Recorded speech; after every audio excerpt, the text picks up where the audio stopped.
Hello mga idol, nandito ulit ang idol chef natin. May panibago na naman siyang recipe na ipapakita sa atin.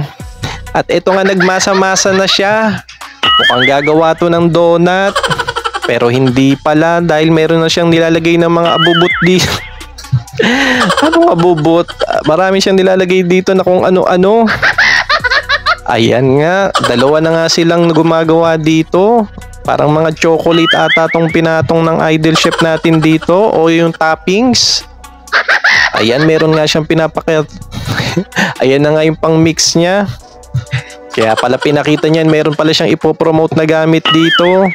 Kaya sa mga malalapit dito kay idol chef, pwede kayong mag-order at hanapin niyo yung ganyang item. Dahil meron nga mga kasama tong pang mixer. Ito na nga, meron siya nilagay na harina dito sa paborito niyang kulay green na palanggana. At meron siyang nilagay naman ng panibagong sahog. Sahog. Kaya ito nga, binubuhos na niya. Pwede naman niyang ibuhos ng bigla, pero sa pagbuhos pa lang niya, merong kaartihan. Iyan na nga yung panghalo niya. Pakaganda naman ng Metal Gear na meron siya pinopromote dito. Nilagay niya pa ng itlog.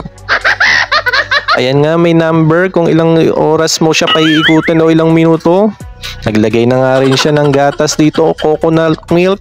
Wala naman nakalagay kung coconut milk yun. At eto na nga, may bilagay pa siyang butter at asin. Ewan ko kung asin yun, hinulaan ko na lang sa itsura. Ang ganda ng pagkakahalo niya ito.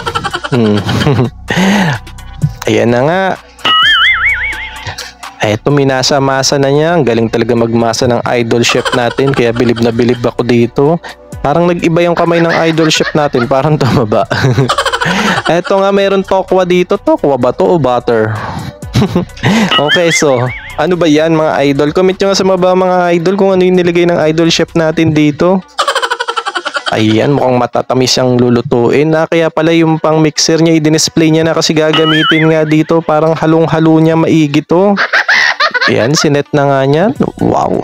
Ang ganda din ng pagkaka-edit niya. Meron pa. Parang cookies to mga idol. Parang mga cookies nga to mga idol tong ginagawa niya. Napakagaling talaga ng idol chef natin. May mga pa-design pa. Nilagyan pa pala ng palaman sa gilid. Para siyang cheese. Oo nga. Butter cheese. Meron ba nun? Ito na nga. Lulutuin na ng idol chef natin. Para matikman na natin mamaya. Mukhang ipamamimigay niya to kasi marami to. Iniwa-hiwa niya nga to sa gitna. Nilagyan niya nga pa ng design. Para naman maiba. Kagaya nga niyan, tinamad na siya ipakita kung paano niya iniwa-hiwa isa-isa. Ito na, lulutuin na niya. Ano kaya ang magiging kalalabasan nito? Maraming mapapasaya tong idol chef natin. Sana mabigyan din tayo balang araw. Mapuntahan ka namin idol chef para makapagpipicture naman kami sa'yo. Iyan o, nilagay na nga niya sa isang lalagyan. Mukhang marami nga siyang pagbibigyan. Hindi naman to nagbebenta tong idol chef natin kasi kadalasan pinamimigay niya. Wow, ang ganda naman ng pagkakagawa. Ano kayang tawag dyan? Ang sarap naman yan, idol chef. Shoutout nga pala sa mga new followers at viewers natin dyan. Lagi kayong mag-iingat.